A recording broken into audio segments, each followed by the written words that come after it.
All people who love them country bad, bad love them homeland. Will never give it up to another nation. Them country bad, bad love them homeland. Will never give it up to another nation. This a we we da fear. Nobody do it to no Guatemala. Follow me now. This a we da fear. Nobody do it to no Guatemala. This time me name is Pupa. Belize me come from the Billy City area. 110% Belize and proud of it. No, tell me about maritime area. Long time ago agreement by the slave master. Talking about the head and the Belize and dollar because patriots. All people who love them country bad, bad love them homeland. Will never give it up to another nation. Them country bad, bad love them homeland. Will never give it up to another nation. This a we da fear. Nobody do it to no Guatemala. Follow me now. This a we da fear. Nobody do it to no Guatemala. This time me name is Pupa. Belize me come from the Billy City area. 110% Belize and proud of it. No, tell me about maritime area. Long time ago agreement by the slave master. Talking about the head and the Belize and dollar because patriots. All people who love them country bad, bad love them homeland. Will never give it up to another nation. Them country bad, bad love them homeland. Will never give it up to another nation. This a we da fear. Nobody do it to no Guatemala. Follow me now. This a we da fear. Nobody do it to no Guatemala. This time me name is Pupa. Belize me come from the Billy City area. 110% Belize and proud of it. No, tell me about maritime area. Long time ago agreement by the slave master. Talking about the head and the Belize and dollar because to no Guatemala. Follow me now. This a we da fear. Nobody do it to no Guatemala. This time me name is Pupa. Belize me come from the Billy City area. 110% Belize and proud of it. No, tell me about maritime area. Long time ago agreement by the slave master. Talking about the head and the Belize and dollar because patriots. All people who love them country bad, bad love them homeland. Will never give it up to another nation. Them country bad, bad love them.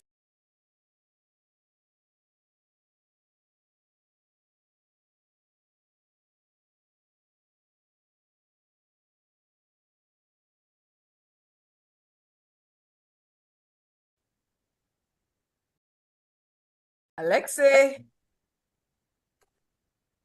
Okay, I am not sure if we're on. Okay, good morning and welcome to Sunday Review, the only news review talk show in Belize with the slogan of making sense of the news. That the first Sunday Review for 2026 for this morning, Sunday, January 11th, 2026. I'm the producer and host, Sista YaYa Marin Coleman, and we have a co-host, revolutionary from Trinidad and Tobago, Breddah Mutota, and we have three guests. We have a surprise guest this morning. I'm gonna say our next name, I'm not sure. And we have a sister, Sister Abeo Jackson, who is a Trinbagonian social activist, and she's with her woman child. She'll introduce her to us. And then we also have Breddah Doc Hilbourne Watson, Bajan International Relations Specialist. For the entire program, Brother Aka choose news stories from a number of Caribbean countries. And both Sister Abeo and Brother Hilbourne will share their perspective on it. And for Meg would be, I have to big up Brother Aka. He stayed with us the whole of 2025, and it was his suggestion that we focus solely on the Caribbean in 2025, which we did, and so the tapa guests we had. Thanks to Brother Aka most of the time, and that's why we have the guests that we have today, and we're so thankful. Big respect to Brother Aka for the volunteer work he did last year. He commit to another 6 months, so with the hope say Poland for Lilangan. We have a new partner we are introduced, but we'll talk about it later. For now, let's welcome Brother Aka Mutota, co-host, Sister Abeo guest, and Brother Hilbourne. Good morning, sisters and brothers. Good morning. Greetings. Good morning, Sister YaYa. Good morning to our guests, Dr. Hilbourne Watson and Sister Abeo Jackson, from my own country, Trinidad and Tobago, and from my part of the world, South Trinidad. Also, good morning to our listeners on XTV and Creme Radio, and a happy new year to all the families who have been listening to us in the course of 2025. We hope you would be with us in 2026, and we look forward to many interesting discussions in the course of 2026. Big thanks, Brother Akko. Sister Abeo, how are you feeling this morning? And please introduce your woman child to me. Greetings, everyone. Unexpected little guest. But she's no stranger to Zoom meetings and classes because she actually has sat in very many of my classes. So yeah, this is little Miss Kioni Ashe Iwalewa. And she has clearly decided she would like to be a part of the discussion this morning. So here we are. Give thanks. How are you being, Brother Hilbourne? I am doing quite well, thank you. I am here in Hagerstown, Maryland. I'm out of Barbados, left there 60 years ago here in the United States, and I'm very excited to be on the show, having known Comrade Mutota for quite a while, and he has kept me grounded on a number of issues. So today to me is a remarkable opening to a broader process of making sense of our Caribbean in the wider world, and trying to help unravel some of these contradictions that present themselves as absolutes, which they never are. Give thanks, Brother Akko. Let go their stories. So, good morning once again. Our first headline this morning is emerging out of Trinidad and Tobago and the very dubious and shameful role played by the Prime Minister and the government of Trinidad and Tobago. And the headline is the role one Caribbean country played in helping the US to depose Maduro. So I'm going to read a couple paragraphs and then have our guests comment as they see fit. It begins with, we have started 2026 with a geopolitical shock as the Trump administration ousted Venezuelan President Nicolas Maduro and imprisoned him on US soil. As many Western governments struggle to respond to this violation of international law, for Caribbean countries, this is not an awkward diplomatic spot, but a real moment of political fear, uncertainty, and regional fracture. One remarkable aspect of the Venezuela raid is how Trinidad and Tobago's Prime Minister, Kamala Bissesa, has openly aligned with Donald Trump. Dr. Jacqueline Martinez, a senior lecturer at the Institute of International Relations at the University of the West Indies, told me that Trinidad and Tobago, one of the founding members of CARICOM, a regional grouping of 15 member countries, has openly endorsed US actions under the pretext of combating transnational crime. One way that has happened is through military cooperation. On 28th November, a radar appeared in a coastal neighborhood of Tobago, described by the New York Times as a state-of-the-art mobile long-range sensor known as Gator or ground air task-oriented radar that is owned by the US Marines and is worth tens of millions of dollars. Along with sophisticated equipment, US military jets and troops arrived on the island, which is only 7 miles off Grenada. And it goes on to speak about the divergent closeness with the United States. And it says Trinidad is now an outlier. One could say that their facilities have not been used to stage an attack, said Peter, has now been used to stage an attack, right? In Grenada and Antigua, they were asked to install the radar and they refused. Kamala Bissesa and Trump have something in common in that they both want resources from Venezuela. Trump wants oil and she wants gas. She has determined the best way to get it is not to negotiate with Maduro administration, but to negotiate with Trump in the hope that Trump will give her Venezuelans gas. So I will end here. The article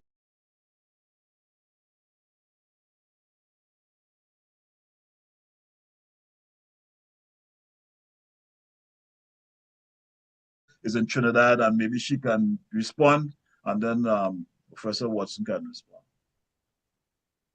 Thank you so much, Brother Akko. Yes, those articles have started to come out. Suniti Maraj also has a brilliant one this morning as well, speaking about how we have compromised ourselves. There was one that came out in the Guardian, the British Guardian yesterday, that literally started with cockroach have no place in foul party, that type of energy. Or there are so many old adages we could use to describe what has happened. When we sounded the alarm that something was not right, that something was very much amiss in terms of how we were dealing with the emerging Venezuela citizen situation, with how we were openly courting US empire. And I mean, we had some little conversation that I was slightly privy to off air about the concept of sovereignty. But the way we were bartering, in essence, in a lot of ways, our sovereignty, and flying in the face of what so many of our past scholars, thinkers, Pan-Africanists, etc., have fought for over the decades. When we first sounded the alarm, we were called fearmongers, and people pretty much tried to frame us as being PNM. Let me ask you, who is we? Who is we? Myself and some other folks who started agitating, people like Brother David Abdullah, Sista Zakia Uzoma Wadada out of the Emancipation Support Committee. There were other civil society organizations that came out, the Warao, indigenous communities, scrap iron dealers, fishermen and friends of the sea, all mansions of Rastafari, the Muslim Association, various civil society organizations came out. We did 2 vigils for peace where people spoke. We underlined and emphasized and stood in solidarity with the call for the Caribbean to remain a zone of peace. And we were framed as fearmongers, we were framed as PNMites. And it's very easy to lean into that because of the fact that we come from a very polarized tribal space where our politics is concerned. Our education system has done us a disservice, and I'll continue to say it over and over and over and over again, where it has neutralized us. It has weaponized ignorance, in that people don't know where we come from. We don't know our legacy in terms of, again, being one of the founding members of CARICOM, et cetera, et cetera. So it became very easy for the Kamla Persad-Visesa administration and others to frame the dissent, any kind of dissent, as simply being PNM dissent, meaning in a sense, we operate in a 2-party system for people who don't know very much about Trinbagonian politics. And that 2-party system is rooted very, very much in tribal, ethnic, racist ideologies. And Kamla Persad-Visesa on the election campaign, she's only been in office for about 8 months or so, aligned herself since then with MAGA, that the MAGA death cult ideologies, that heavy right-wing ideology. She aligned herself with that even then. And when we were, I mean, I work in urban radio, so we made a point, even though urban radio is framed as being ignorant, being dunce, and of course, the dog whistle inside of it is that it leans into the Afro, the Afro-Trinidadian, the Black demographic in Trinidad and Tobago. It leans into working class, right? It leans into urban poor. So there's this idea that anything coming out of urban radio is stupid. But we made a point on our morning show to go through every single one of the manifestos. And I made a point of underlining how a lot of the things that were not even hidden inside of the manifesto, just plainly stated, aligned with MAGA ideology. Even before the election and the alignment in terms of the manifesto with MAGA ideology, this was an opposition leader at that point in time who was making a point of aligning herself with anything American. She would write letters to the then sitting American president, whoever it was at the time, complaining about things that would be happening in Trinidad and Tobago. So it is not a surprise that she went into the direction that she went in. I think, however, a lot of people are now whiplashed, even though we sounded the alarm very, very early. It is very interesting to see what happened with Maria Machado in terms of her also singing and dancing for her supper, and Trump immediately throwing her under the bus after Maduro was kidnapped. Maduro and his wife was kidnapped. And in terms of all of the solidarity, there is solidarity happening in Trinidad and Tobago with Venezuela, who is saying, free Maduro, free his wife, Caribbean must remain a zone of peace. We held another action on the steps of the Venezuelan embassy with the Venezuelan ambassador and the Cuban ambassador that stood in solidarity with Venezuela. And even that continues to be framed as pro-Maduro as opposed to pro-Venezuela, pro-sovereignty. So it is not a surprise that we've gone down the road that we've gone down. And it's also not a surprise that we are in the khaki pants that we are currently in, as the old people would say, because Trump has shown us, America has shown us that any space that they enter into is left in shambles, left in being completely destabilized. They have left. And Trump has also proven that he is loyal only to himself and loyal, not even fully to his base. He is loyal to capitalist interests. And therefore, if Trinidad and Tobago does not fall inside of those capitalist interests that serve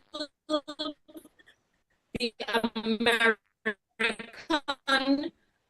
Monroe Doctrine security strategy document that has also emerged, if where we are positioned economically does not serve that, it is obvious that we are going to be thrown under the bus. And her silence, her continued silence and gaslighting of the population, framing any dissent as being PNM, as well as framing any concern as being unnecessary. She woke up the day after, she didn't speak to us for about 48 hours. And when she did speak to us, she said the day that Venezuela's president was abducted was a day like any other, that Trinbagonians went about their business as normal.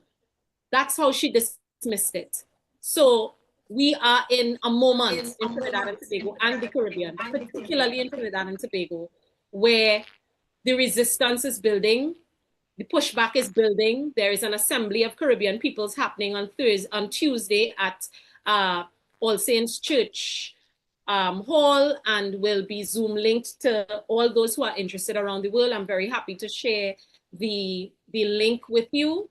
But yeah, it's not a surprise that we are here. All of the red flag, the Festival of Red Flags have been on full display for months since the first set of people were murdered on the open waters of American missiles. The Festival of Red Flags have been on full display since then. Big thanks, sis. Brother Hilbourne? Yes, that's a very interesting and very relevant. I want to say a couple of things now. CARICOM has been a very small project in the global context. The fracturing has been common there because the small countries each thinks that something called sovereignty at the national level is something that is, quote, non-negotiable. And it has consistently been negotiable. And the idea of the Caribbean as a zone of peace coming out of the CARICOM framework is a very important one. But making that real, making that concrete, that's where the devil lives in the details.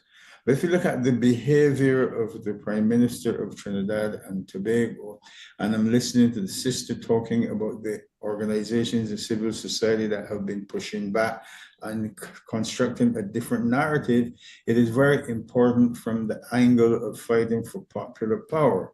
But I want to make a statement here. When I was doing work, I put out volume work on Errol Barrow and Barbados recently.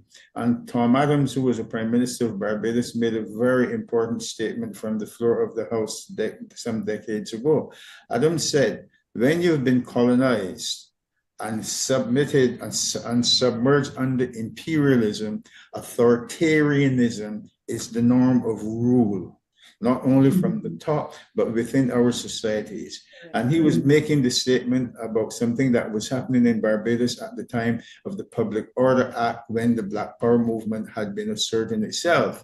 And he said that the government of the Democratic Labour Party was so authoritarian that people on the ground at large didn't even grasp it because it had been so built into the fabric of the culture of Barbados.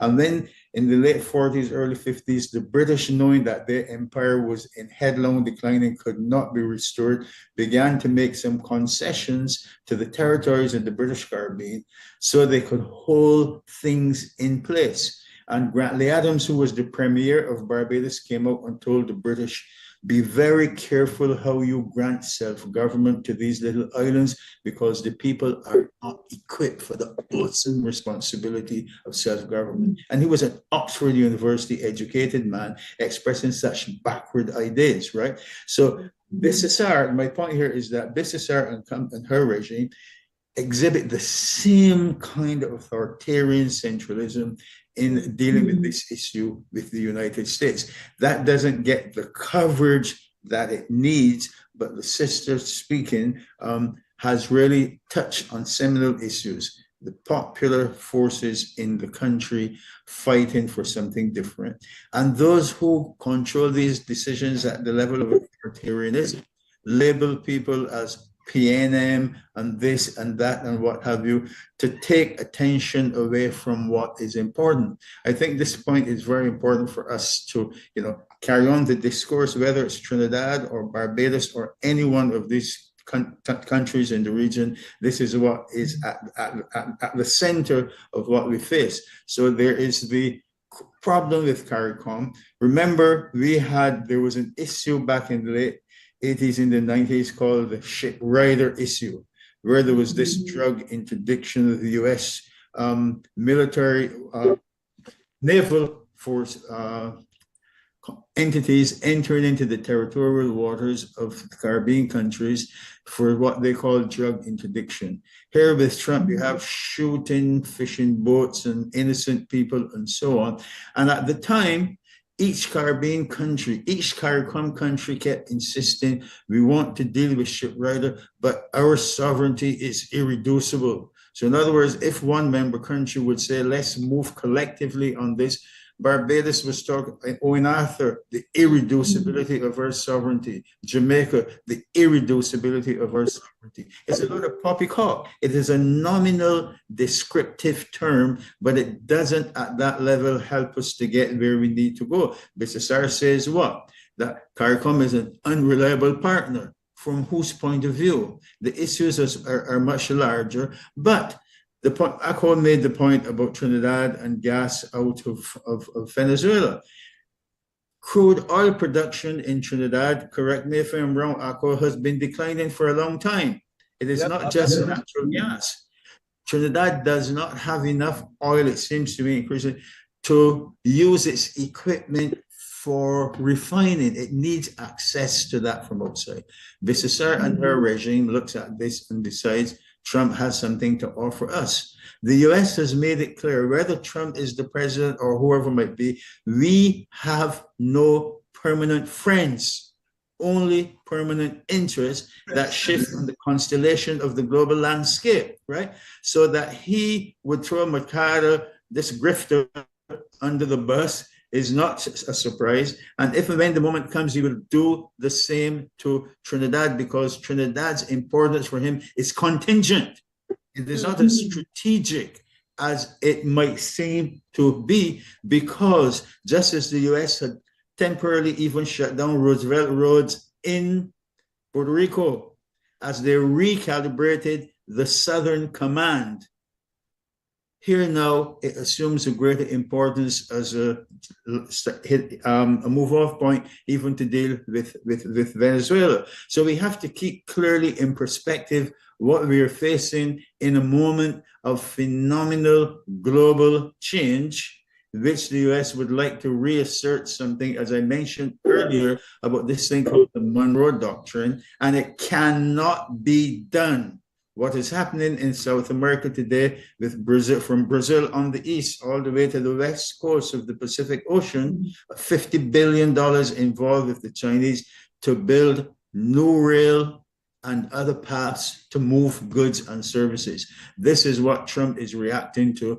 Bessessar hasn't demonstrated a clue of what is fundamentally substantive about any of these issues, but that is perhaps understandable too, because of the narrow thinking of those in her regime that somehow Trinidad will be bestowed with bounty so bountiful that they wouldn't know what to do with it. It ain't gonna happen. right? Okay, we'll have to move on because we have a lot of stories to try and Yes. cover, but I really appreciate the different perspective from both of you. It really gives it a more comprehensive and a different point of view from what I hear from other people talking about this serious issue that is impacting real human beings around the world. Brother Akko, let's go to the other stories. Muted, Brother Akko. I want to make two comments on what Sister Abeo said and Brother Hilbourne about ignorance. And I've said this before, that when you look at the behavior of Kamla Persad-Bissessar, it's a very ignorant, it is ignorant, which is Dr. Watson spoke about earlier. Ignorance of our own realities and our own history. You see? And previous to Kamla Persad, the first female president we had, just before this president here, she was a former judge. Yeah, she was a former judge, Paula May Weeks. She was asked who her heroes were, and she said Winston Churchill and Eugenia Childs. Right? So it tells you that the entire elite, that the academic and political and cultural, is an ignorant group of people, right? Who, you know, this guy we had on the show, I forgot his name now. He wrote a piece called Macaulay's Men, in which he explained a British colonial administrator, Lord Macaulay, who said that they needed to create a class of Indians who were brown, Indian ethnically, but psychologically and mentally they were British. And he wrote the article called Macaulay's Men. Kubla Singh wrote that article, okay? And so what we have among these Negroes, these Afro-Saxons, as best as to call them, is a group of Macaulay men and women who have no interest in either knowing our history or anything like that. And the last point Sister Abeo made, it is not surprising that Kamla Bissessar did what she did, because people again forget their history. Kamla Bissessar emerged out of the ONR, or the Organization for National Reconstruction. Yeah. It was the most right-wing political party ever to come out of Trinidad and Tobago. They had all American glitz and glamour and all the fancy, but they still lost the elections. That is ideologically where she emerged from, a right-wing organization. So she did not come out of the traditional ethnic politics in Trinidad. And the ONR was led by Carl Hudson Phillips, who tried to impose the most draconian laws against the black women in Trinidad. So when they left the trade union movement and my former organization, like NJAC, go and align with Kamla under the People's Partnership, we, all of us who were revolutionary figures, knew that what the hell were these people doing? This is a right-wing person. So all of these people, whether it's Abdullah, and I know she's close to Abdullah, all of them validated Kamla. And today, what we have is the OWTU, which was supposed to be one of the more radical trade union organizations, is also aligned, and two of their members are ministers of the government, therefore totally compromised. Correct. Right? And this politics of expediency and opportunism, and not a politics of ideology and class alliance, is what has gotten us to this point. And I hope that in the future, we never make that mistake of aligning with right-wing forces as an opportunistic endeavor to acquire power. So, Brother Akko, if I could just add two tiny little things that are very anecdotal. There's a running comparison of our current Prime Minister that they seem to think is positive. They've been calling her the Iron Lady, which is a nod to Thatcher. They really think that she is Thatcheresque in her positionality. That's one. And two, I just need to underline one more time again in terms of just how much we've weaponized, and particularly you saw the turn happen post 1970s, where they realized they needed to attack the intellectual capacity of an entire population. They've stopped teaching history in our government schools, our government secondary schools. They don't teach history. They teach supposedly social studies. history is not on the syllabus. And I need us to understand why this is a problem, which is why a large part of our population is very susceptible to the propaganda locally. And well, as far as internationally, we are so out of our depth. It is mind-boggling how much we are out of our depth.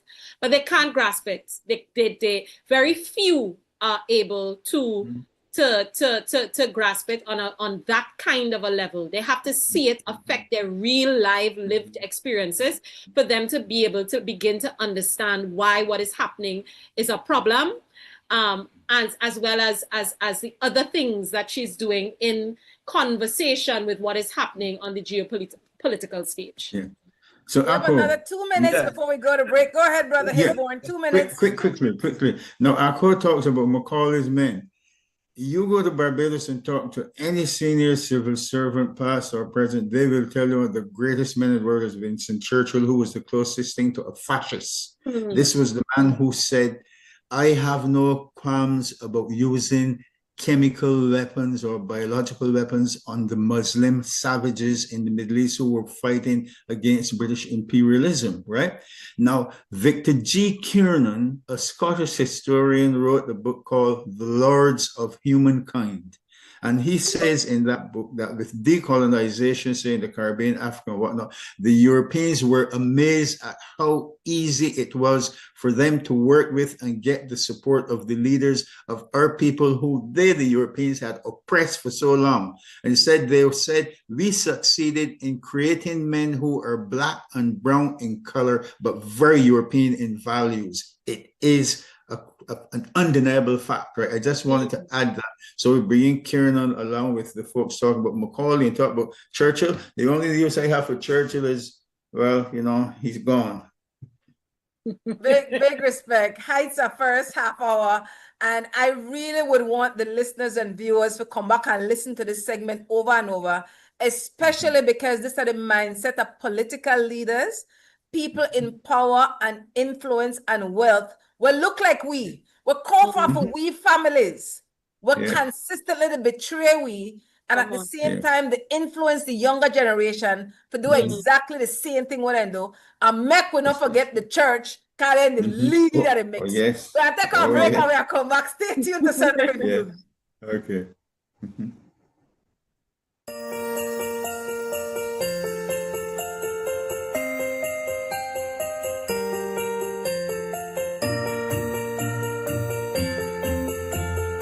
Still like one dream, because I say at the age of 63, I can say I own my own house.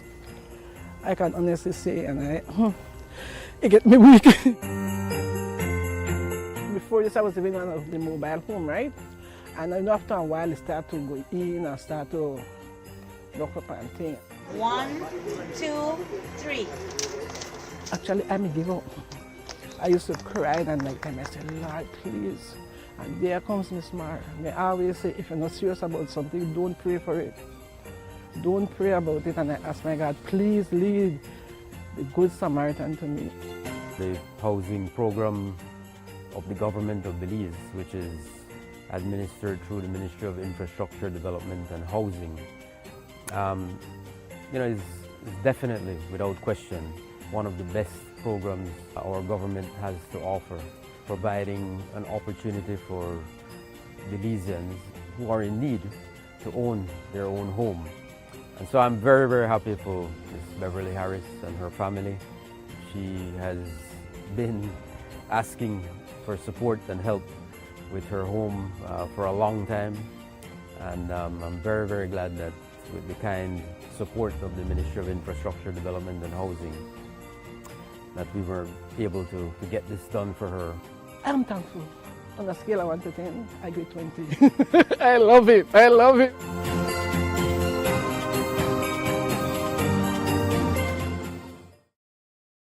Electricity is essential for everyday life, but behind every outlet, a lot is happening to bring you safe, reliable, and sustainable energy. Let's start at the beginning. Independent power producers across Belize generate electricity using a mix of renewable and non-renewable resources. Electricity travels across a network of high-voltage transmission lines capable of transmitting electricity across long distances. Electricity then reaches your nearest substation, where it is adjusted to a lower voltage, making it safe to travel on the distribution lines you see in your community. From there, electricity makes its final journey from the distribution lines to your home, providing you with safe and reliable power when you need it. We continue to serve you. Want all the postpaid perks without the commitment? Now you can with smart supercharged prepaid plans. All the talk, text, and data you need. No contracts, no hassle. Pay upfront for your package and enjoy total freedom. No commitments. Just simple, flexible plans that fit your life. Pick your power, Core, Edge, or Prime. Prepaid plans, ready when you ready. Commit to no commitments and get yours today. Dial 7526 or star 100 pound key, use the Smart app, or visit a Gimme Dollar agent to purchase today. Smart, bringing people together.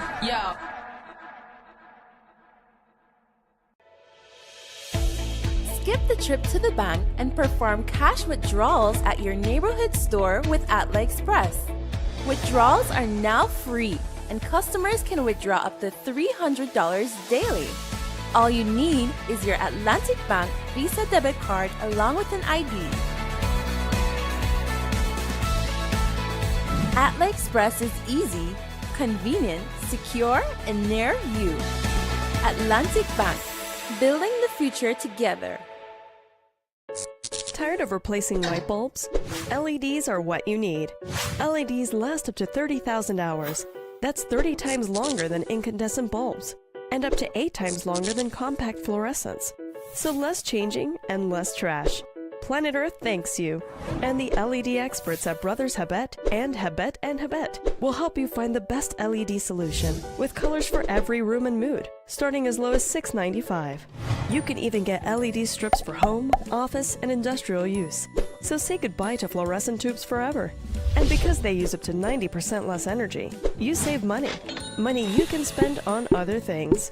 So head to Brothers Habet or Habet and Habet today. You can also call, email, or Facebook us. Have a brilliant day.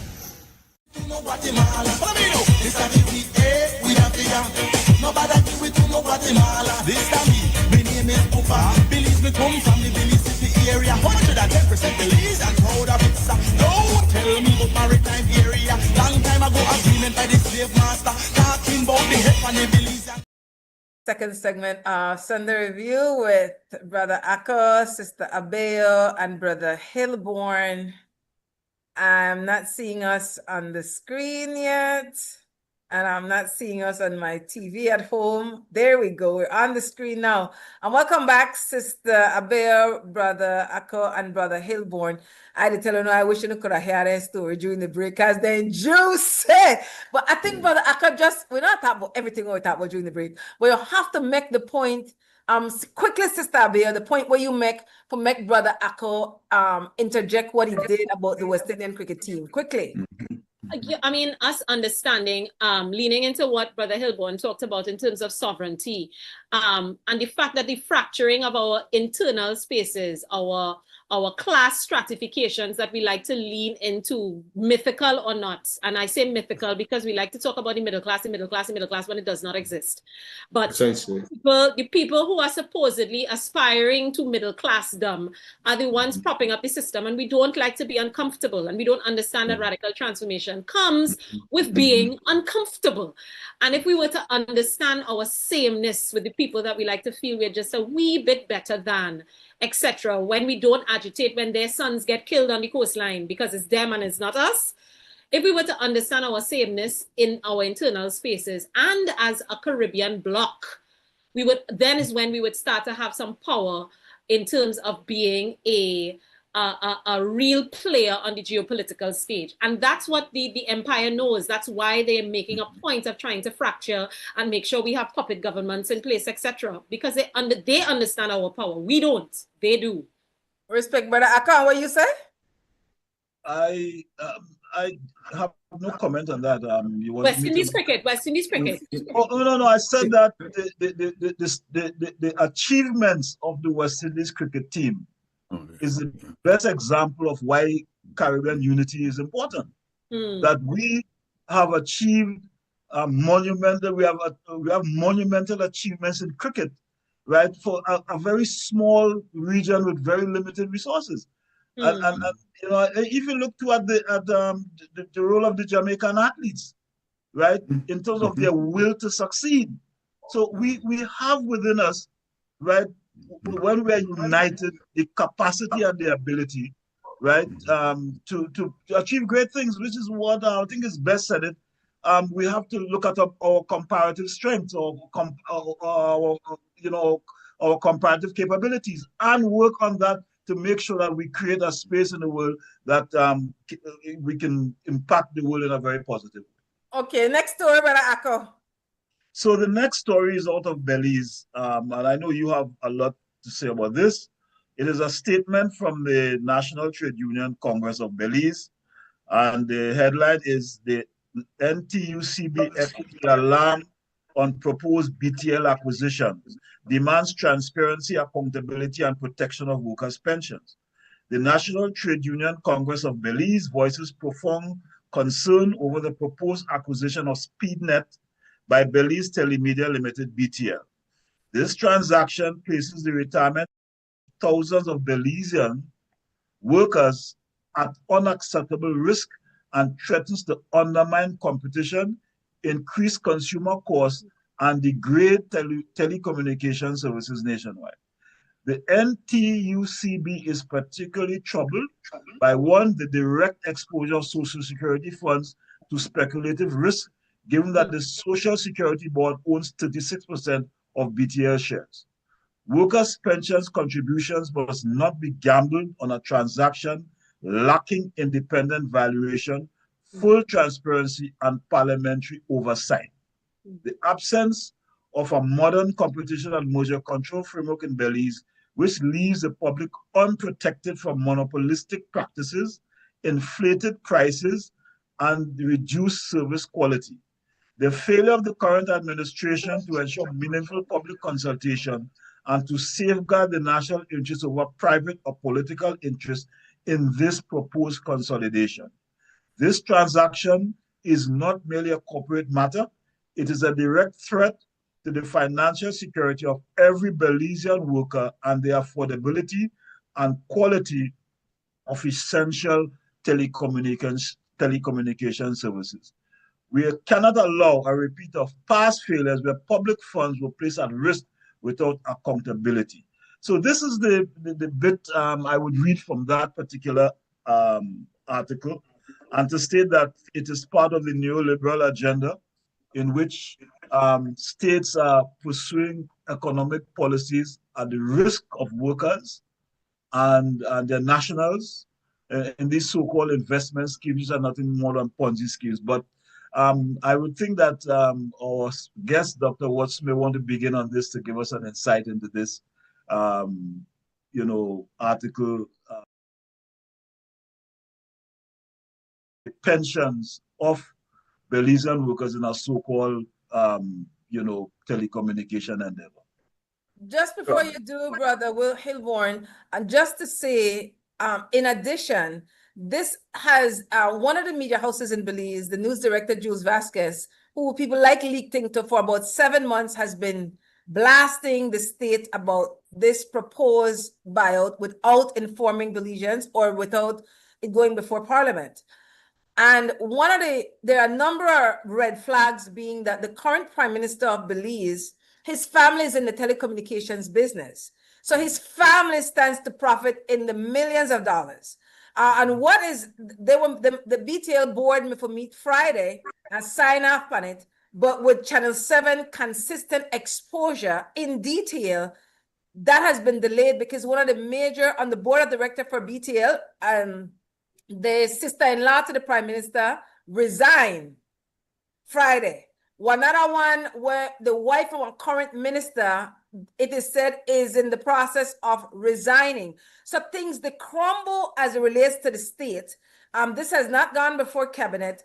I don't think this has ever happened before. We have 4 independent senators representing, I think, the church, trade union, the business sector, and the NGO say they want to come together as a block. And because they don't support this, there was no meaningful people participation, campaign awareness, and so things that crumble. And this that like $170 million Belize dollars deal, a 3 cable company and the rival phone company Smart, and the national phone company that BTL. And again, this is with Social Security money. So things are falling apart, but I definitely want to hear for the 2 cents, Brother Hilbourne and Sister Abeo, upon this neoliberal proposal. Yeah, indeed, a neoliberal proposal by any means. This is exactly what we're witnessing there. Now, what Akko read to us and what you elaborated on, Sister, I have not read those, but I'd say this now. Let me step out of this for a moment.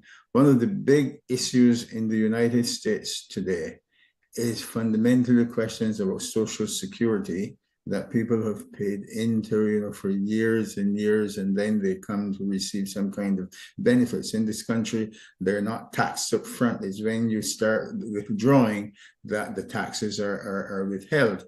But it is, as I was listening to Akko and listening to you, I'm hearing something about the United States right now, at this particular moment.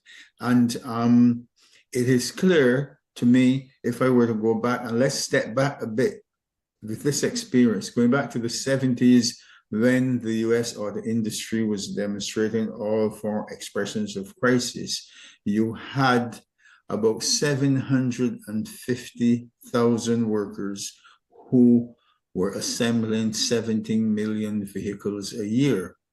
They then began the radical innovation process to the point where fewer than 200,000 today assemble the same number of vehicles with AI, robots, and so on. The pension plans for a lot of the workers have gone into great crisis. Many of the corporations that had supported in the post-war period some kind of social democratic neo-Keynesian strategy, some of them have claimed they have no money left to maintain the pension plans for large numbers of workers. So what we're hearing about Belize at this moment is an instance in a much larger kind of framework of deepening crisis. Neoliberalism is an attack on what was in place under what you might call social democratic norms after the Second World War.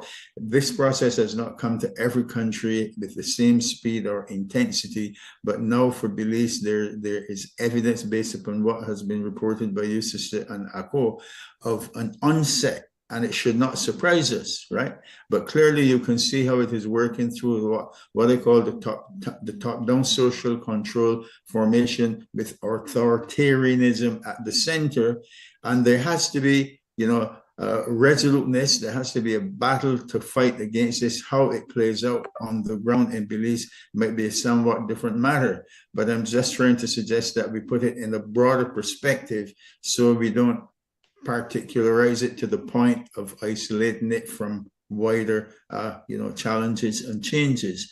So I am hoping that the interests of workers at large, who are the main victims of this, or who will be the main victims, will not be sacrificed for the narrow interests of the few who sit at the top to cream off everything for their benefit. Before Sister Abeo comes on, I want to make one of the most profound statements I've heard in a long time was made by Dr. Watson a couple of years ago on a Zoom we had. And he said, he was describing Errol Barrow, and I quote him, he said, Errol Barrow was pro-worker but not pro-working class. Which is a very, very important statement. And so, and what has happened is that the nationalist politicians have convinced people that they were pro-working class, but were never pro-working class. This is why, even though Williams was supposed to be this great leader, his main rival was the OWTU, and he sought to destroy the OWTU and all the unions in Trinidad by passing first the ISA, Industrial Service, and then the IRA. And so what Dr. Watson is saying here, which we must not forget, we have to globalize these things, and which we have a tendency to, and my criticism of some of the Pan-Africanists, Sister YaYa, that they narrow their perspective to some particular place in Africa without understanding it's a global struggle against capitalism. and its most modern manifestation, neoliberalism, which came into prominence with Margaret Thatcher and Reagan. When Thatcher used to do it, TINA, there is no alternative. We have to show them that there is an alternative to this agenda. Okay, that's what I want to say. I know Sister Abeo. Yeah. No. I don't have much to add. Brother Ako, you said it all in terms of we have to globalize it. I have to be able to hear a story coming out of Belize and understand the horror of it and see exactly where it's operating in the same way in Trinidad and Tobago. There's been a lot of conversation in Trinidad and Tobago that the NIS that we've supposedly been contributing to as workers, that they've just raised the NIS contribution. So in essence, you have cut the salaries of people because you have raised the amount of NIS contribution for the NIS contribution. But you're telling me that in about 30 years, NIS is going to be defunct, that there are people who've been contributing to NIS who are not going to benefit from NIS in a couple of years' time. That's the kinds of things that we are saying. And the fact that, as you say, the people at the top feel they could do what they want, when they want, for how long they want, where you're barely even hiding. What do you think? People don't know that your cousin, your auntie, your nene, etc., is the brother and the brother-in-law of whoever is in charge of the various companies, etc. Caribbean territories are very, very small. Like it's not like you're going to keep it a secret. So in essence, what you're saying is blatant disrespect. What you're actually doing is you're disrespecting your population because you are banking on their ignorance. You are banking on their apathy. You are banking on them being so neutralized that they're just going to roll over and take it. All I would have to say is that I really hope the people of Belize fight back, make them feel it, make them hear it, and rally solidarity. It's important that this is why these kinds of platforms are important, because I guarantee you that particular story would not make it into mainstream Trinidad and Tobago media. If I hadn't sat here today, there's a strong possibility, unless I was doing some deep scrolling on the interwebs, looking at regional news, etc., I would not have come across that story. And it is important for us to see each other's stories, to again understand our sameness, that it is the same struggles we are going through. Trinidad and Tobago just astronomically raise all of the fines, taxes, etc., as it pertains to fines for driving infractions on the road. They've raised the cost of passports. They've raised the cost of all sorts of government services. It's as though they really honestly think they can convince a population that they can tax us into prosperity, as opposed to us actually understanding that this is another stroke of authoritarianism and capitalism at work. So again, all I would have to say is I really hope that you all push back, and thank you again for this kind of platform, that we can hear each other's stories and see ourselves in each other's struggles. Yeah.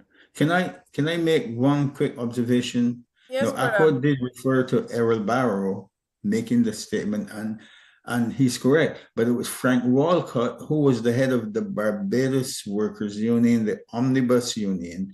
During the Black Power struggle, there was a white businessman in Barbados who said the time had come for the companies to establish a profit-sharing system for workers to benefit from all the contributions they had been making and getting nothing. And Frank Walcott, the head of the union, said, no, Barbados is not organized for profit sharing.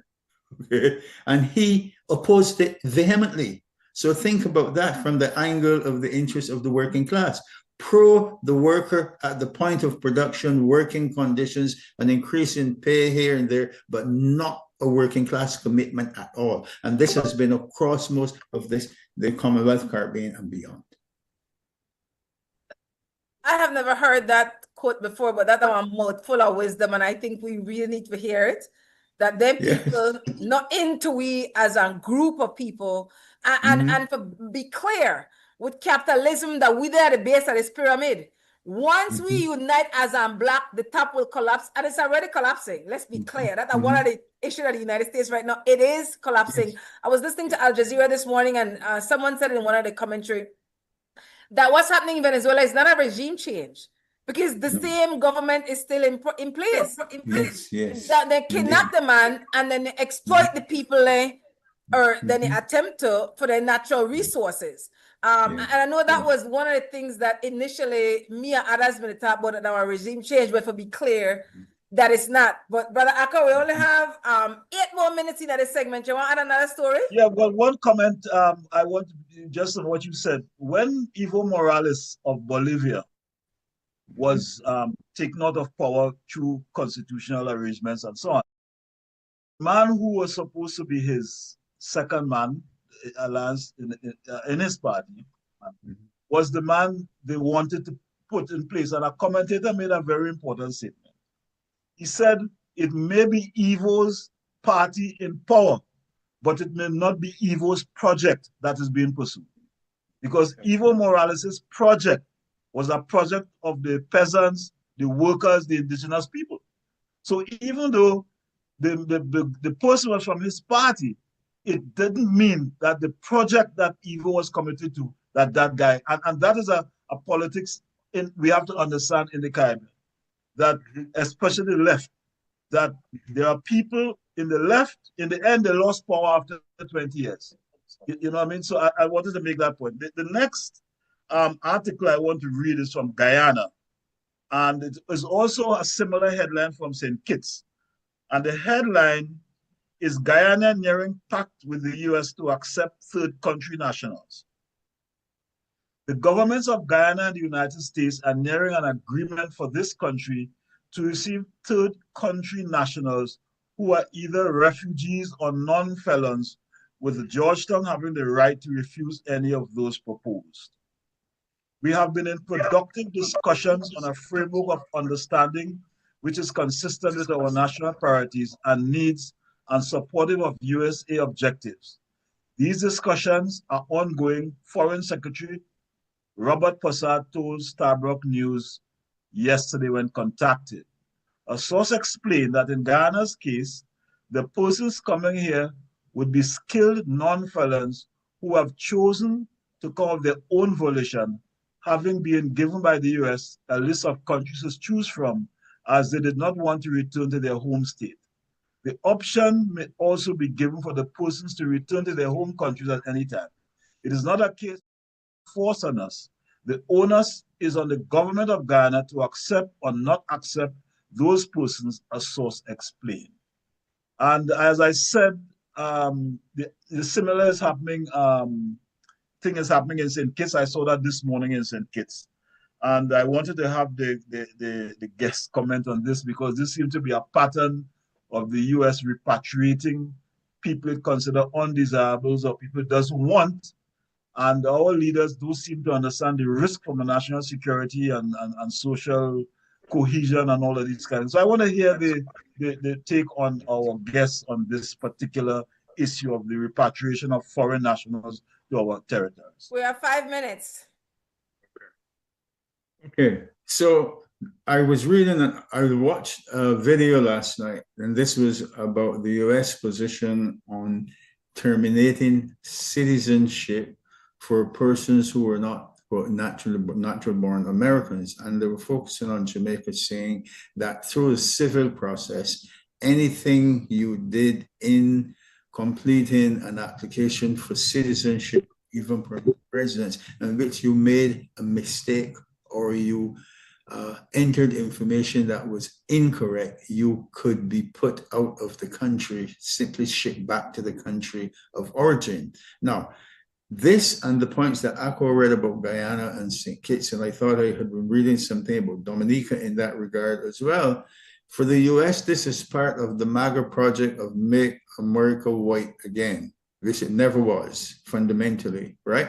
That you use the power of the state to reduce the other ethnic representations in the population to achieve an unrealizable goal, which is what I call an impossibilism theorem. You don't see this being applied to Europeans. Remember, Trump had said, why aren't we having more people from Norway and so on coming into the United States? They had no interest, because even the social framework they have still has certain components of social democracy built into it, where the US is totally neoliberal, right? So we are seeing things happening where they are using strategies to shift the components of the population to support what Trump is about in the United States at this time. That's the point I would make here. But for places like Guyana, what do? Do you naturalize the persons coming from third countries? Do you give them citizenship and so on? I read a case of a woman from Sierra Leone who lived in the United States almost 40 years, never applied for citizenship, right? Was taken out of the country and sent to Ghana. She got to Ghana and the Ghanaians treated her like she was crap. She doesn't belong. In the end, she said, I'm really an American. I don't belong in Sierra Leone. I don't belong in Ghana. But she hadn't done what she should have done to become that a citizen through the permanent residence channel, right? So there are lots of things that are happening in this moment that bring our senses closer to what I call the contradiction associated with the idea of the civil status. Remember when the French Revolution occurred, one of the things they did, they said, you didn't have to be born in France or French to become French. Accept the principles of the Constitution, the rule of law, and so on, and they granted it. Now we see that being shredded, right? And that is negative from the angle of even a concept of a democratic process. The US is fundamentally anti-democratic in its processes. What you're seeing with Guyana accepting this thing, it's part of it. Where does it lead? Absolutely. Pretty much piggybacking on everything that Doc said. When I hear stories like these, things like what in the Third Reich comes into mind, because it just feels like we've seen it before. And I mean, for those who read and whatnot, we also have read where the Third Reich and the Nazism was inspired by very American ideologies as it pertains to Jim Crow, etc. So it's like it comes full circle. It's come right back home to roost. But bringing it home to us in the Caribbean, whether it's Guyana, whether it's St. Kitts, whether it's Dominica, at what point do we have the cultural confidence to not just accept? And you see, multiple things can be true at the same time, because I'm very much aware of people, of lived experience. I don't believe in the term alien or illegal or all those kinds of minimizing type terminologies for human beings. I think the idea of borders in a lot of ways are human constructs, again, that lean into capitalist, very Western ideologies, etc. So it's multiple things that are true at the same time, right? So I'm not saying that we should necessarily turn your back on people, human beings that need help. I'm not saying that. But at the same time, what of our resources that are already stretched thin because of the same empire, the same restrictions placed on us, on our economies, etc., by empire, who now wanted to stretch those resources even thinner? At what point do we have the cultural confidence to say no? And I know it's not as simple as that, but at some point, because in accepting them, are we accepting them as some sort of trade-off? Is this a bartering system? What are we hoping to receive in return? Because the way things are set up right about now, it always seems as though we are doing this in hopes of. So what are we in hopes of? And how has being in hopes of served us previously? I don't necessarily think that is necessarily something we should be just happy to lean into because we're scared of big bad America. Because then where does it end? Where does it end? Our resources are already supposedly stretched thin for those who are already here. And many of these islands have already accepted people under refugee status, under humanitarian status, etc. For America to just decide that they don't want people in their space because they don't fit the MAGA ideology of white is right and white supremacy, we are propping them up and we're telling them it's okay. That could never be right. Big respect. We have to agree. Yes. We have to go to break. And I have to just remind everybody, Belize is a part of the Caribbean and we are not an island. We are the mainland, and oftentimes I catch feelings when you hear other conversation. I'm like, they don't remember Belize, they don't hail up Belize. It's true. You're right. No, you're very right. You're right. And then to also say that there was certain, even within Belize, there was certain kind of refugee they want. Because entire the Haitians that may want come, they don't want the Haitians. Thank you. But they want for Central America, even though we have African descendants racialized as Black Garifuna people in Central America. But oftentimes they're not visible melanated African racialized as Black people. For example, that Belize, where they want to take as refugee, but I ain't have my feelings. We're going to break and then we'll come right back. Stay tuned. Okay. At Benny's, we have tiles to match any decor, whether it's classic, modern, or bold. Visit a Benny's store near you to meet with a sales representative that will assist you in calculating and selecting the right tiles for your floors and walls. Choose from our vast assortment of colors, textures, styles, and finishes. The perfect tile for every space at a price that can't be beat. Whether you're renovating your kitchen or finishing your ideal office space, Benny's Tile Gallery has it all. Benny's, quality and savings. Want all the postpaid perks without the commitment?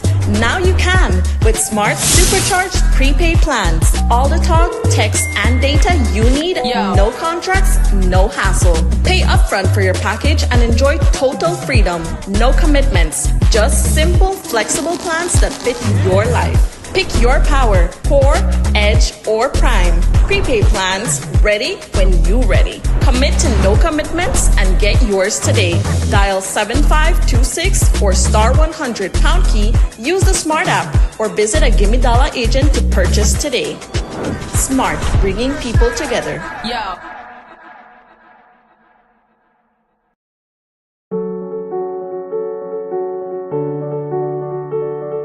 It is a pleasure to welcome you all to this signing ceremony for the reconstruction of the swing bridge. For generations, it has stood as the beating heart of downtown Belize City.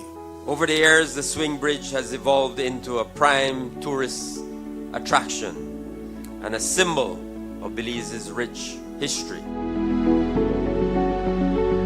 We are here today to build not only a bridge in the physical sense, but a bridge of enduring cooperation and friendship between Belize and Japan. The current bridge replacement is designed to be a two-span steel concrete positive slab bridge. It will span a length of 42 meters long, placed on a skew to improve the alignment of adjoining streets. The new bridge tapers from a minimum of 14 meters wide to a maximum width of 18 meters at its widest point.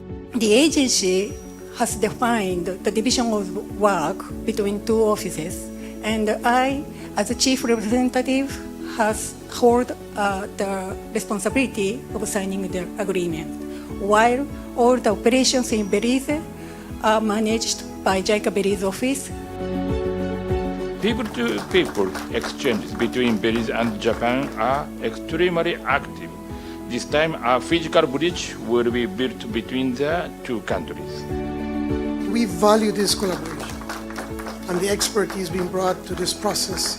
This replacement bridge puts climate adaptation and accessibility at the forefront, reducing risk, improving reliability, and supporting the continued economic activity in Belize City.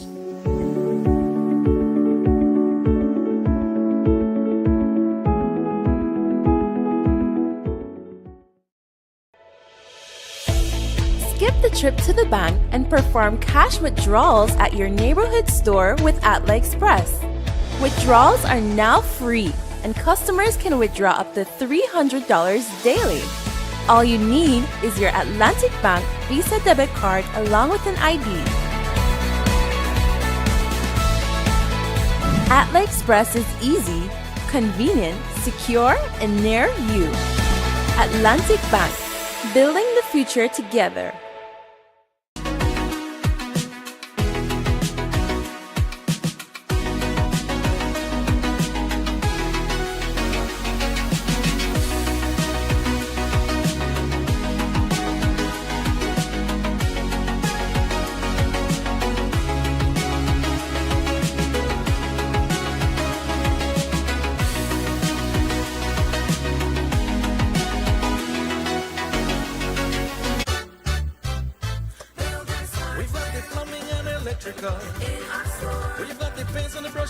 fixtures.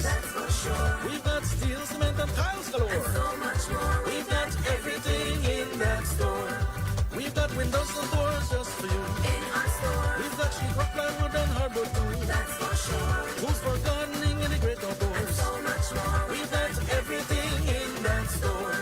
We've got variety, quality, quantity, and builders hardware variety, quality, quantity, and builders hardware. We've got the sinks and the tubs and cabinets.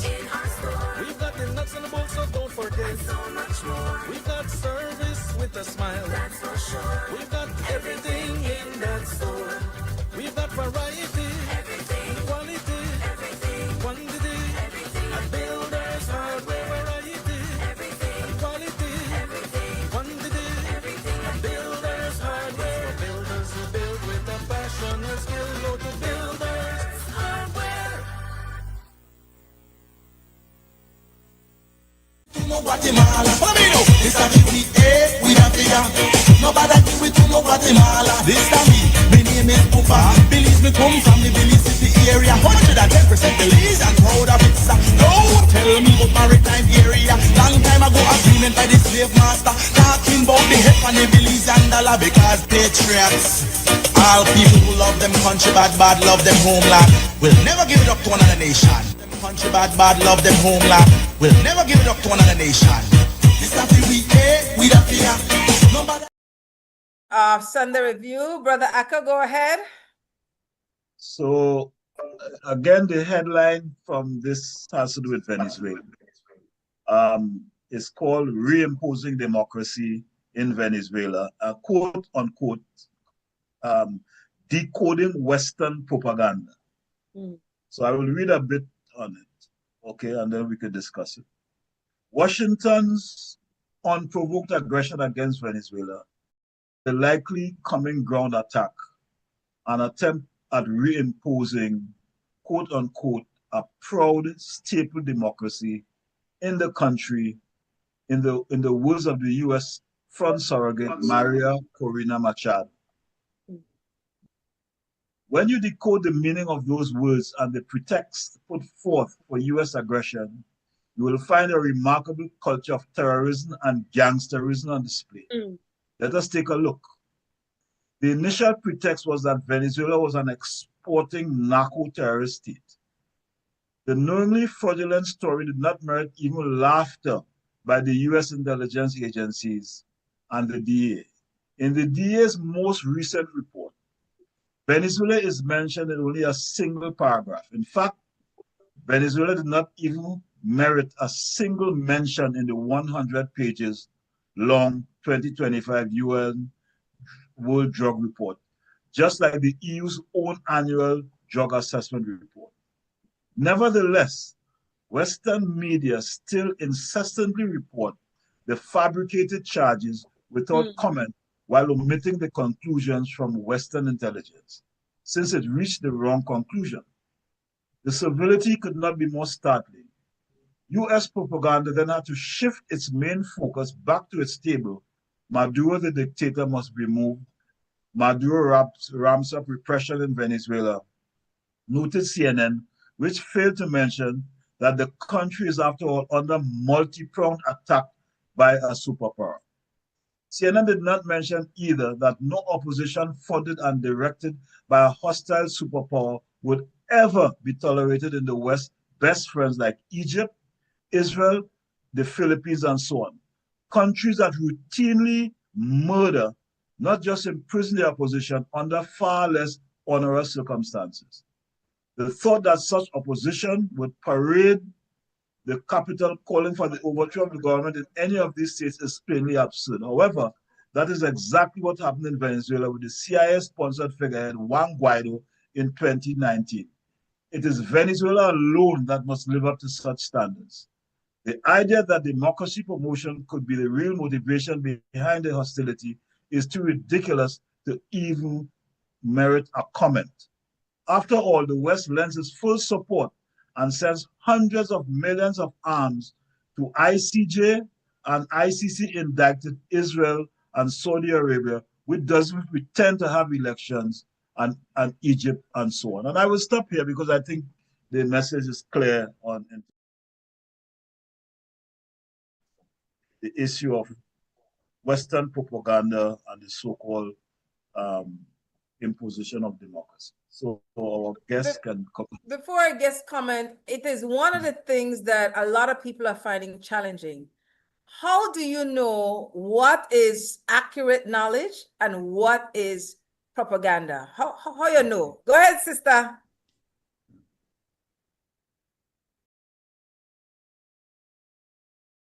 It's off. Oh, you're mic muted. Is off.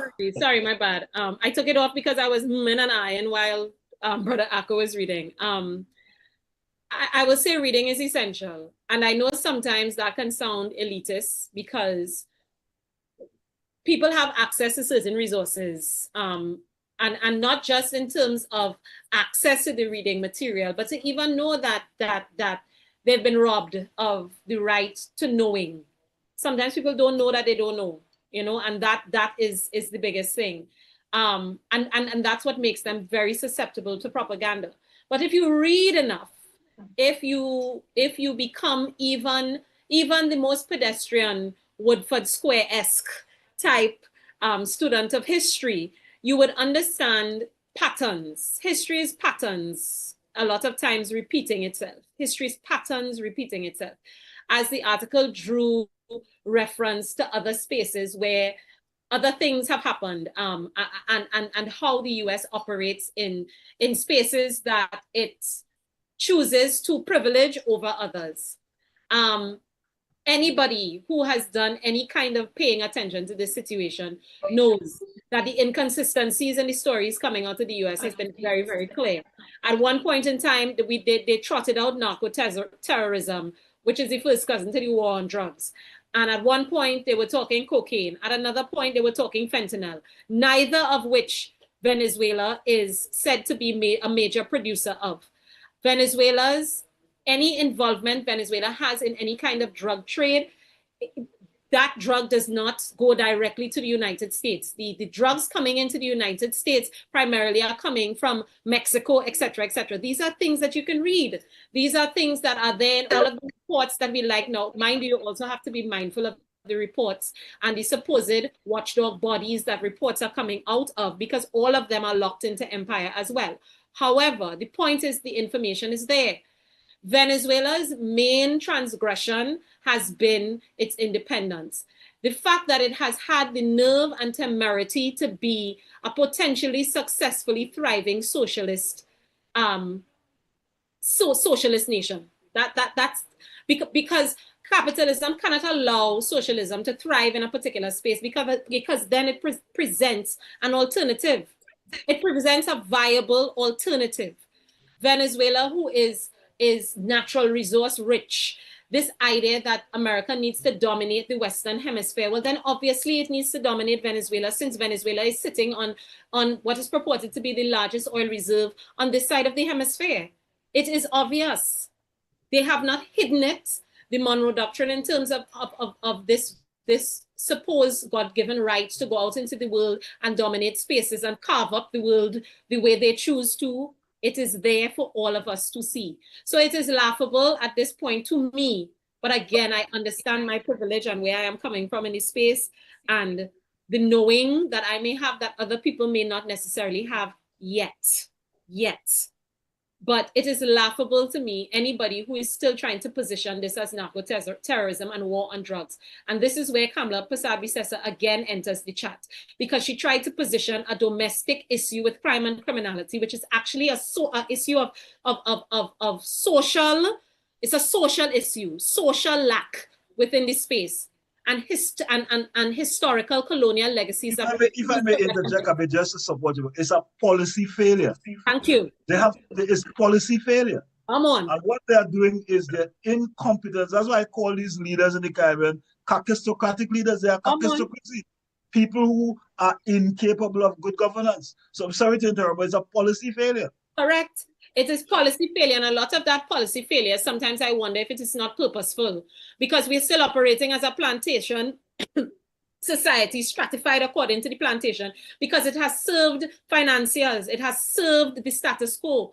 So the policy is failing because it is actually operating exactly the way they want it to operate. So the fact that she was willing to conflate what she knows is a touch point, a trigger point in the space as it pertains to domestic criminality to justify geopolitical foolishness that endangers an entire region.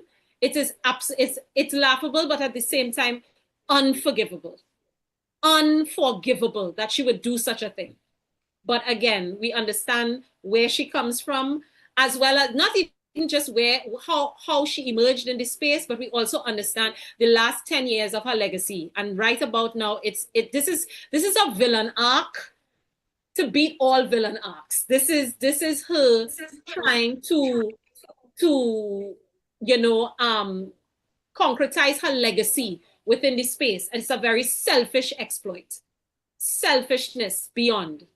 But I get very passionate about it, so I will leave it here. Thanks, sis. Breddah Hilbourne?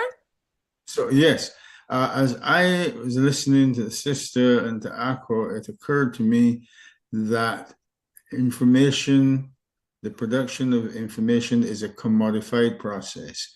Information is produced for exchange and ties in at the core with the interests of the dominant forces in society, that if they can saturate the minds and the attitudes of people with their version of history, then people don't necessarily see the importance of fighting for an alternative interpretation which benefits the popular masses.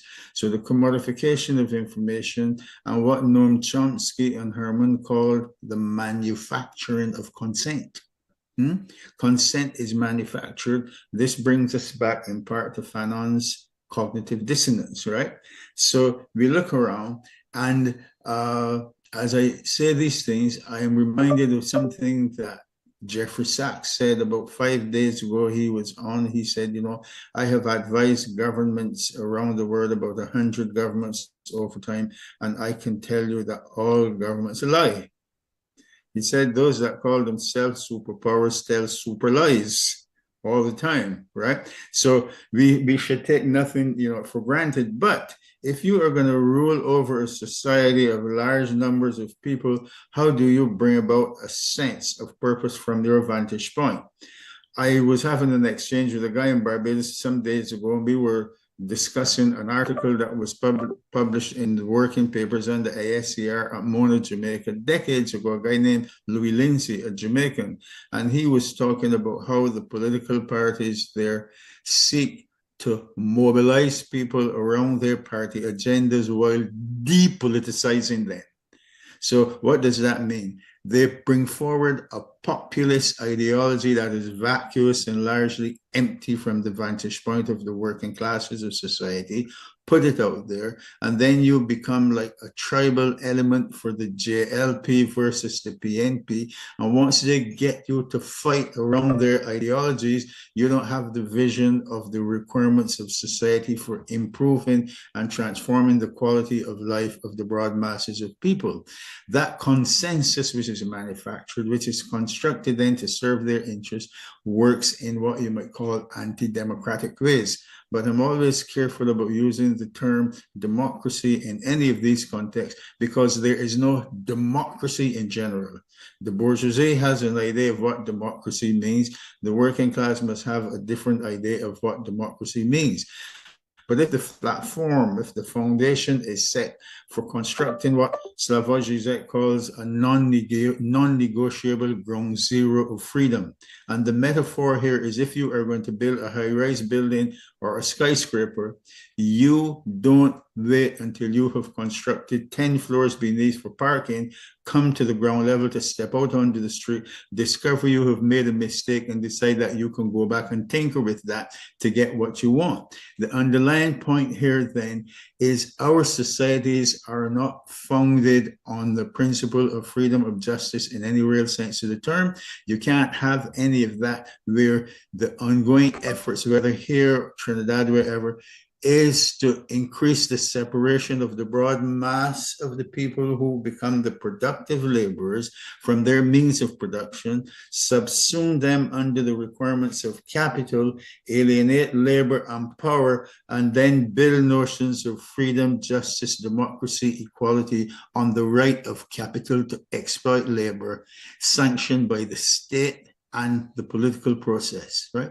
So this gives us a way to think broadly about the question then of freedom, the question of information, the commodification process, and how you fight that. The dominant norm is this power as a top-down process, and the alternative is potentia as an alternative that fights from the base for popular engagement to create a different view of history and the imperatives of social life, right? That is not easy, but that is central to the struggle.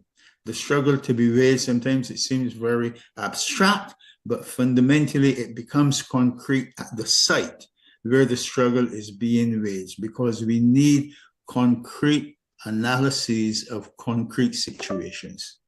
Respect. We'll just have enough time for final thoughts because it's already 7 minutes to noon in Belize. Brother Akko?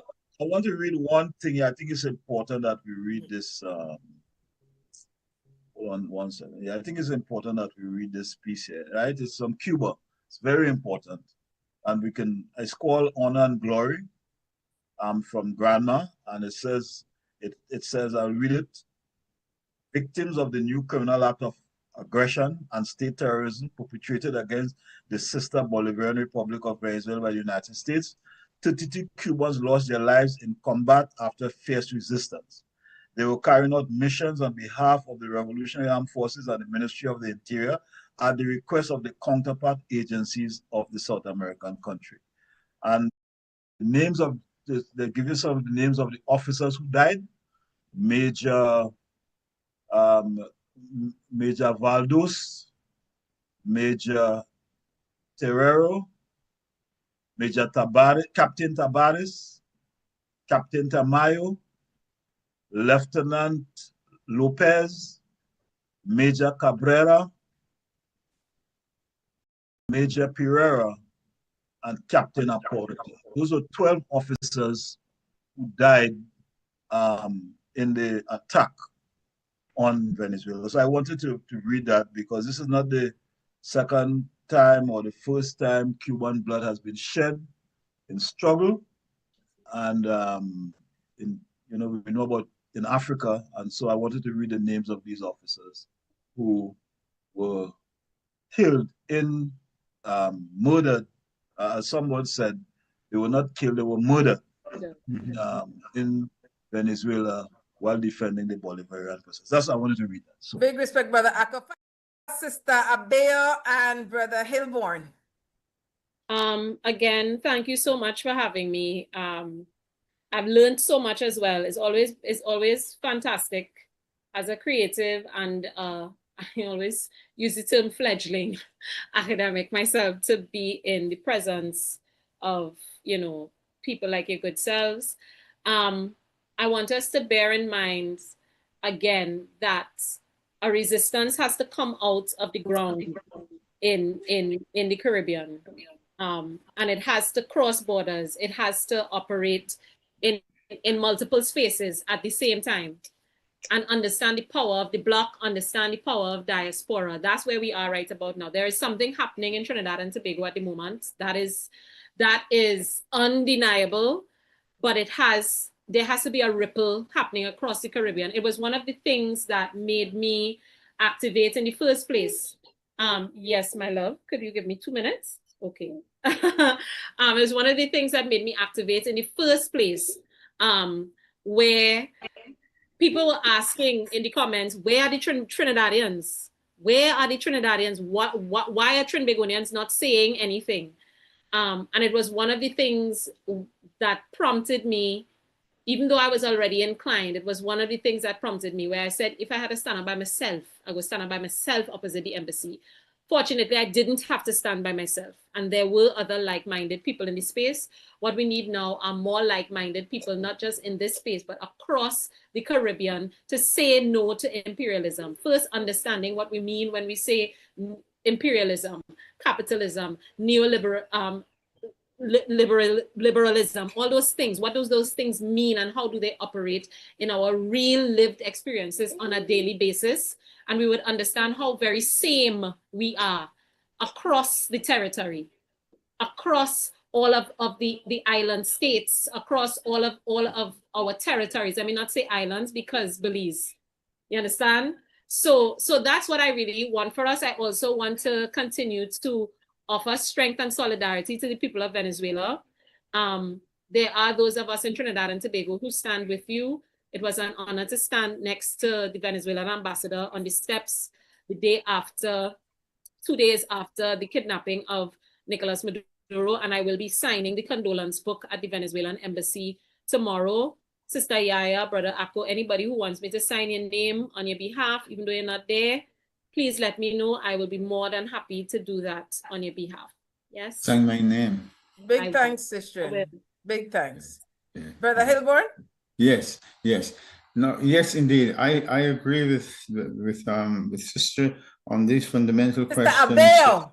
Abeo, yes. I'm sorry, Sister there. Yeah. No, I agree with her. Now, as I said, I talked about manufacturing consent and so on, and we have a space. We have to see the Caribbean as a space rather than simply divided along territorial lines.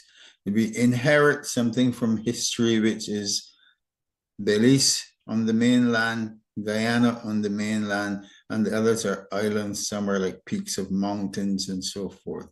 But we've had a kind of consciousness that has evolved over time. With the coming of independence, there's a way in which it interrupted that, mindful that before that it was a colonial thing. Under the British arrangement, we were members of colonies. I left Barbados in 1965. It was a colony, and I got a passport that said subject of the British Empire, right? And I was at the point, the subject of the British Empire. I'm from Barbados. It said nothing about Barbados, right? So there was this sense that we were a Caribbean people. I came to Howard University in 1967. It's the first time I'm meeting Jamaicans, Guyanese, Dominicans, people from the Belize and so on, all over the world, the Middle East and so on. And I am really influenced heavily by what I'm seeing. And we lived a life there out of a student body of about 12,000 at the time. There were 1,000 from the Caribbean. At Howard University, and it was a remarkable learning space. That's where I began to become aware of being a Caribbean person. I met African Americans who asked me where I was from. I said the West Indies. The guy said to me, West Indies, does that make you an Indian? You don't look like an Indian to me. Why do you call yourself that? And I tried to explain to him what that meant. And he said, Watson, I don't understand this, man. You're not an Indian.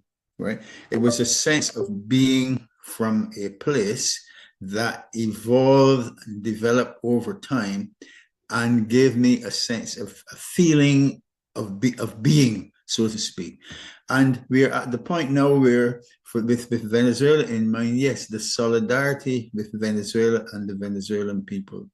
What this thing is about here with Trump and company is to roll back the progress that has in part made by masses of Venezuelans who benefited from the use of revenues from oil, raising the health standards, educational standards, social conditions of life, and so on, because this project is not about democracy.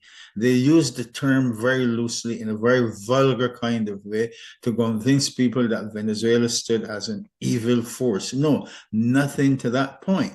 You notice he said the oil is ours, we have to take it back.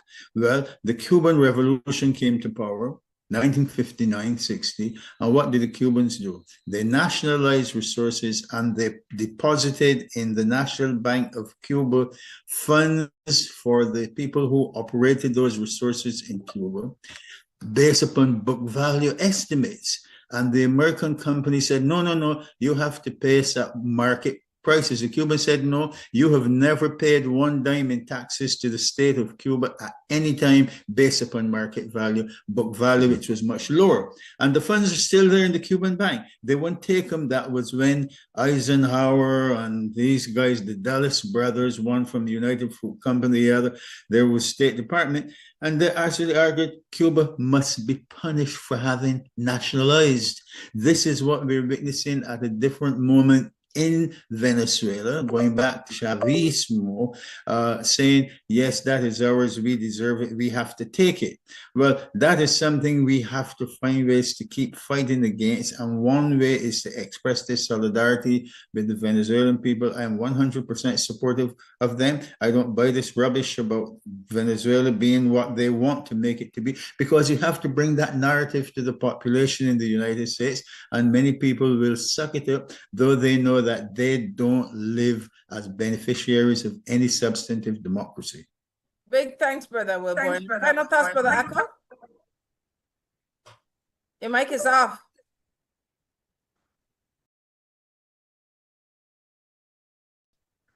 I would forego my final thought and read a brief from the Cuban government. Cuba strongly condemns the cowardly act of the United States against Venezuela and expresses its absolute support for that sister nation. The revolutionary government condemns the military aggression of the United States against Venezuela, while categorically reiterating Cuba's absolute support and solidarity with the sister Bolivarian Republic and its government. It supports the statement by Executive Vice President Delcy Rodriguez and endorses a demand that the U.S. government provide proof of life for Constitutional President Nicolas Maduro and Celia Flores. This cowardly U.S. aggression is a criminal act that violates international law and the UN Charter. It constitutes a dangerous escalation of the war campaign waged for years by the United States against the sister nation of Venezuela, which has intensified since 2025 with the aggressive naval deployment in the Caribbean Sea. Cuba emphatically demands the immediate release by the U.S. authorities of President Nicolas Maduro and his wife, Celia Flores. So that's what I wanted to read as the closing comment on today's program. Big thanks, Brother Akko. Big thanks, Sister Abeo Jackson, Brother Hilbourne Watson, and Brother Akko Mutota. Definitely want to talk with Security Guard, Brother Shane Flowers, the Technical Director at XTV, Sister Alexis Belial, and downstairs at Creme Radio, Brother Larry Guerrero. This show will repeat at 5:30 Belize time here on XTV. You can go to our Facebook and YouTube, XTV Belize, and share the link, share the link, share the link. Definitely, we will remain in solidarity with the countries of Venezuela and Cuba in particular, and her people, to the right to self-determination and justice. Only organized people want to save the people. One love, solidarity forever. Thank you. And please sign my name on the Venezuelan condolence book. Will do. Will do. Thanks. Thank you. Thank you. One love. Thanks. Bye. Thank you. Okay. Bye. Nobody